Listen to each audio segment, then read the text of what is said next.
How is everyone today? We are on the cusp of yet another geomagnetic storm. It's only a category 1, so it's not going to be too intense, but with the frequency we've been experiencing these storms at, it will be another up and down roller coaster ride for all of us.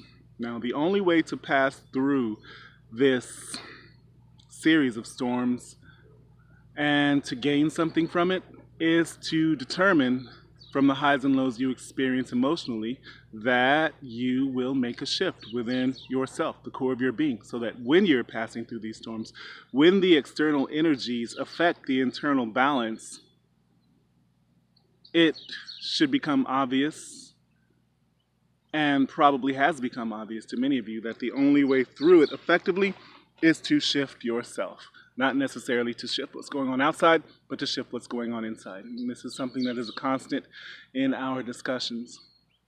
What we're doing now is becoming the storm, right?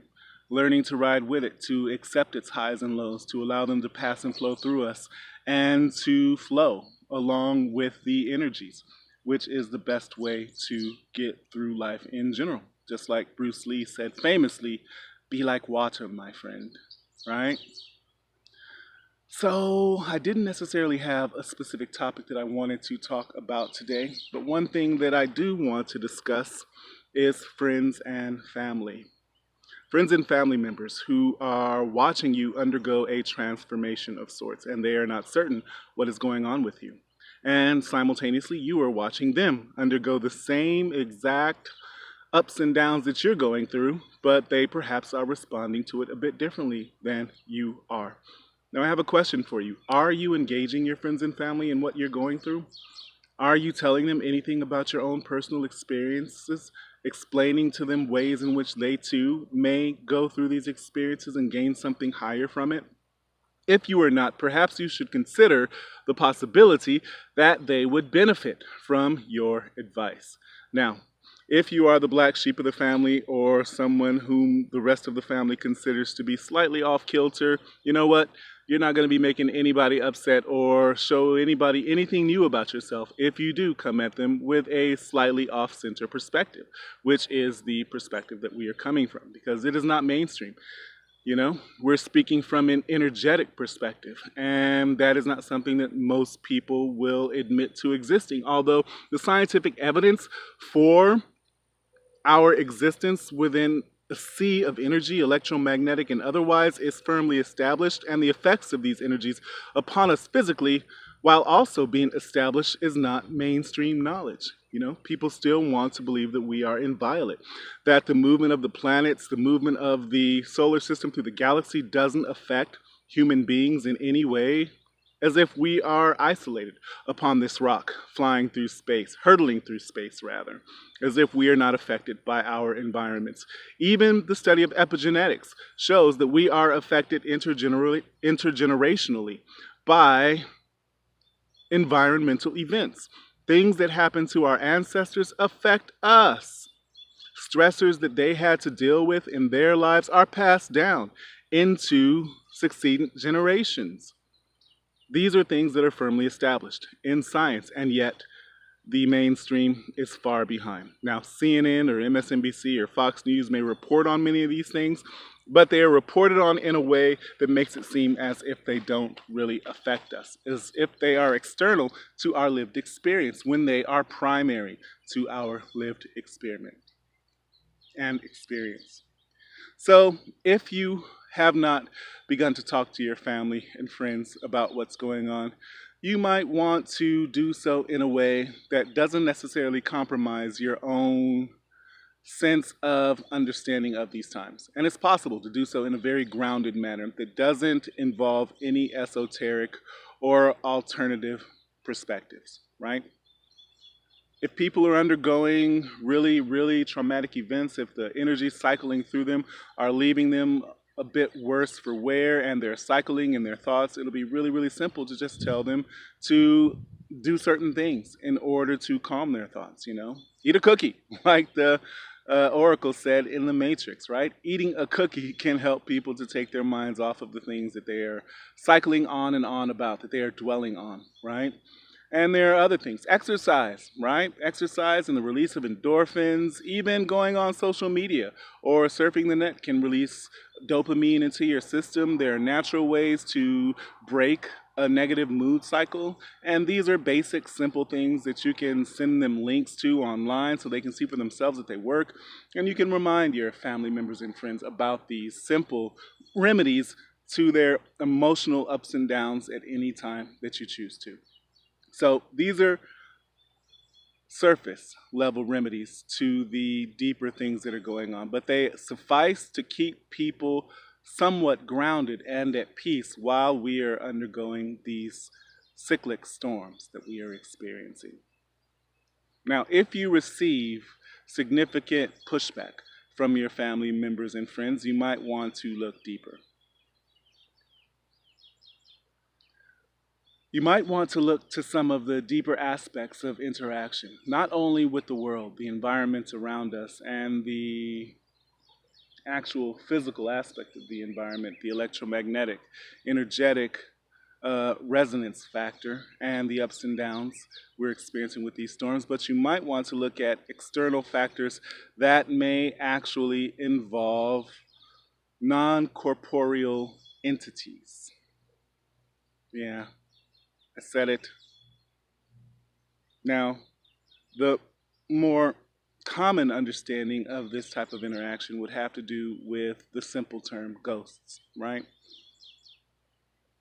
Non corporeal entities that may have once held human form.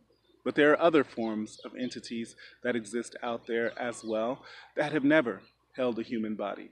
These forms include the archontic energies or the foreign installation, the monkey mind, Wetiko, and we've spoken about that before as well. It's also known as um, the flowing rush of thoughts, the external and eternal enemy who is outside yet inside simultaneously, that which gives us its mind and makes us think that we are it or it is us. But there are also other forms of attachment of a non corporeal form, entities that attach to us as we travel through life, and they impress themselves upon us. They impress their desires upon us, and we think they are our desires. Now, these entities can affect us individually, but they can also affect our family members and friends. And this is something that is important to look out for sometimes to see if people have certain patterns of behavior. And if those patterns of behavior leave them in a space where you literally do not recognize them from one moment to the next. If they are doing something out of character, or what you would consider to be out of character, if this is someone whom you've known for a long time or even a lifetime, you'll be able to determine those things. But then maybe not, because some people have been carrying entities around for their entire lives since they were very, very young. Sometimes entities see us when we pass by and they attach to us and stay with us for our entire lives or until we engage them directly, consciously, and ask them to leave. That is possible. That is one way to disengage yourself with unwanted consciousnesses that are in your field. And by field, I mean in your auric surrounding, the personal field that extends out of you a distance of 2 to 4 feet, right? Often these entities will attach to us and travel with us during the course of our lives. And they are intimately connected to us. They know us. They know our every thoughts. They can sense what we are thinking. They are there with us and they see what we are doing. They are engaged with us, and often their desires, again, become our desires. If they feel very strong sexual attraction, we might feel very strong sexual attraction. If they feel anger, we might feel anger. All of these types of things are possible. This is an infinite creation, and in infinite creation, there is an infinite variability of potentiality that must manifest. And here upon our planet, Terra, Earth, Gaia, Sophia, however you wish to call her, many, many different streams of consciousness and physical manifestation have come to bear. This planet is a crucible of different forms of consciousness, and not all of these forms of consciousness are earthbound only. Not all of us are us. Now, these are thoughts, again, that are outside of the mainstream, and these are not things that you want to share with your family and friends who may be a little bit um, upset that you are sharing such thoughts with them, and you wouldn't necessarily want that if it can be avoided. It depends upon your own individual circumstances, right? Now, I spoke to you folks in our last video engagement about understanding yourself to be something that you are not. And this often occurs when we have had traumatic events happen to us in our lives and we internalize those events and we conflate the story with what happened. Our story about the events that happened to us, where we kind of relate our own personal thoughts about those things with the event that happened. And those thoughts might not and probably are not true. Whether or not they're true or not, it doesn't matter. The story and what happened are two separate things. And so when we do so, we can often take negative thoughts about ourselves with us into our lives, which lower our energy in many instances and extend octopus-like out to affect every aspect of our lived reality. And so we put off a negative energy vibe and we believe we are that negative energy, even when we are not negatively oriented. There are many, many, many souls of light out there right now, and you know some of them, that believe they are on a dark path, and they are not on a dark path. They are just overcome by the energetics of their lives, and they have a choice. Now, don't get me wrong. There are individuals out there who are consciously and unconsciously on a dark path, and their orientation is toward the darkness. That is so. But our culture and our media fixation has many people believing they are of the darkness when they are not. And it's incumbent upon you, upon us all, to assist those souls. Remember what I said some videos ago. If someone enters into your field in this time of the splitting of the worlds, that person has a chance. That person can be assisted. You cannot save them. Only we can save ourselves. Only I can save me. Only you can save you.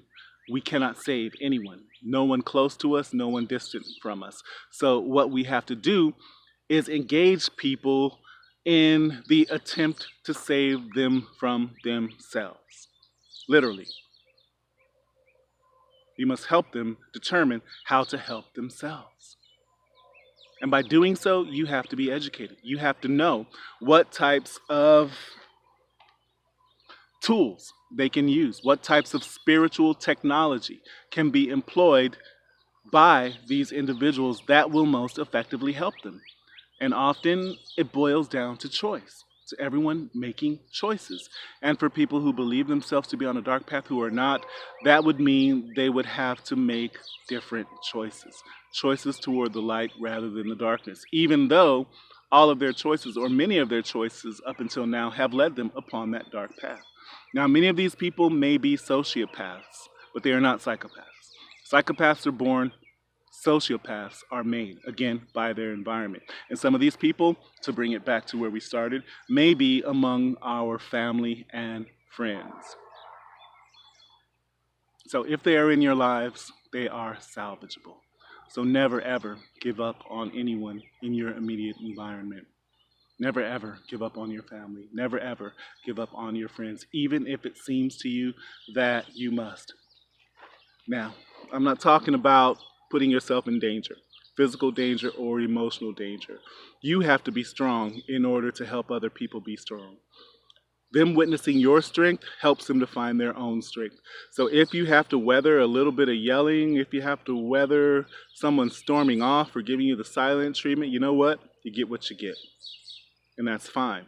You are their strength. And sometimes it's necessary to put up with a little bit of emotional abuse from people in order for them to be able to see the light. But again, this is all dependent upon your own consciousness level and your own sense of safety. So if you ever feel that you are in any physical danger, or even if you believe the emotional danger is too much, please get yourself out of any such situation and allow them to work it out on their own.